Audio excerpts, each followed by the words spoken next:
ভর্তা তো অনেকেই অনেক কিছু দিয়ে তৈরি করে খান, কিন্তু একবার এই শাকটি দিয়ে ভর্তা বানিয়ে খেয়ে দেখুন, সেই স্বাদ হয়। আসসালামু আলাইকুম, কেমন আছেন সবাই? আশা করছি যে যেখানে আছেন ভালো আছেন, সুস্থ আছেন। আমিও আলহামদুলিল্লাহ আপনাদের সকলের দোয়ায় ভালো আছি। যে যেখানে আছেন সবাইকে আমন্ত্রণ জানাচ্ছি আমার আজকের রেসিপিটি দেখার জন্য। আজ আমি আপনাদেরকে খেঁচি শাক দিয়ে একটি ভর্তা তৈরি করে দেখাবো। খেতে হয় দুর্দান্ত স্বাদ। প্রথমে শাকগুলোকে বেছে নিয়ে সুন্দর করে ধুয়ে পানি ঝরিয়ে তারপর চুলায় একটি কড়াই বসিয়ে শাকগুলোকে দিয়ে দিচ্ছি।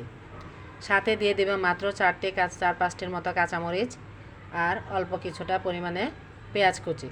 এগুলোকে দিয়ে শাকটাকে সুন্দর করে আস্তে আস্তে একটু নরম করে নিব, মানে একটু সিদ্ধ করে নিব। যাই হোক, প্রথম পর্যায়ে আমি লবণটা দেইনি, এখন কিছুটা পরিমাণে লবণ দিয়ে দেব যাতে শাকটা নরম হয়ে যায়। এখন আমি বেশি লবণ দেই নাই, কারণ বাটার পরেও আমাকে আবার কিছুটা পরিমাণে লবণ দিতে হবে।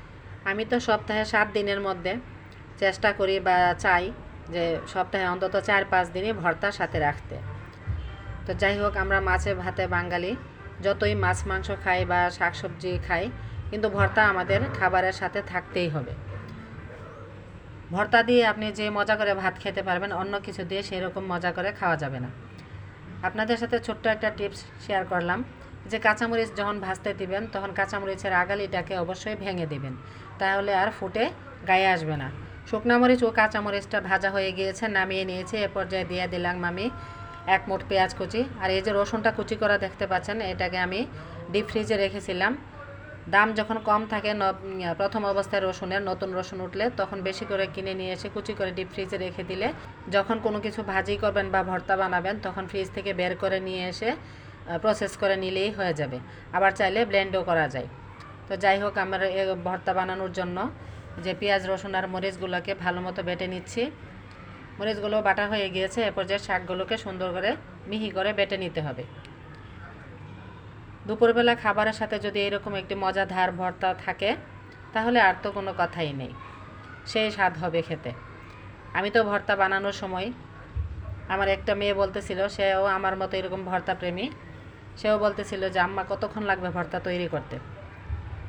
তো আমি বলছিলাম যে আরও 5 মিনিট অপেক্ষা করো, তাহলেই খেতে পারবা। ও আবার আমার মতো ভর্তা খেতে খুব পছন্দ করে। যে আমার ভর্তাটা বাটা হয়নি, আমি মরিচটার সাথে একটু মিশিয়ে নিচ্ছিলাম, আরও একটা বাটা দিয়ে দিব। আর যে কোনো প্রকারের বাটা ভর্তা যেগুলো হয় মিহি করে বেটে নিলে খেতে খুব মজা লাগে।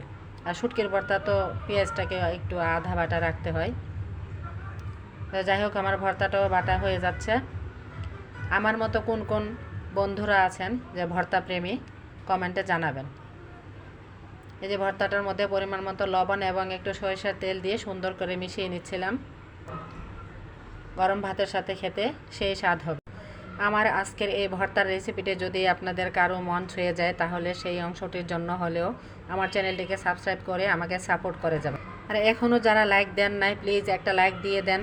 পাশে থাকা বেল আইকনটি বাজিয়ে দিবেন পরবর্তী নোটিফিকেশনটি পাওয়ার জন্য, যাতে করে নতুন কোনো ভিডিও আপলোড করলে সর্বপ্রথম আপনাদের কাছে পৌঁছে যেতে পারে। এপ্রিল মে মাসের দিকে বোম্বাই মরিচ পাওয়া যায় প্রচুর পরিমাণে, আর এই সিজন আসলে অনেকে বলবেন যে ভর্তার সাথেও বোম্বাই মরিচ দিয়ে খাচ্ছে। আমার ঝাল অনেক পছন্দ, তার জন্য আমি ভর্তার সাথে বোম্বাই মরিচ নিয়েছি। আপনারা কে কে খেতে পছন্দ করেন কমেন্টে জানাবেন। ভিডিওটি আজ এ পর্যন্তই। আল্লাহ হাফেজ।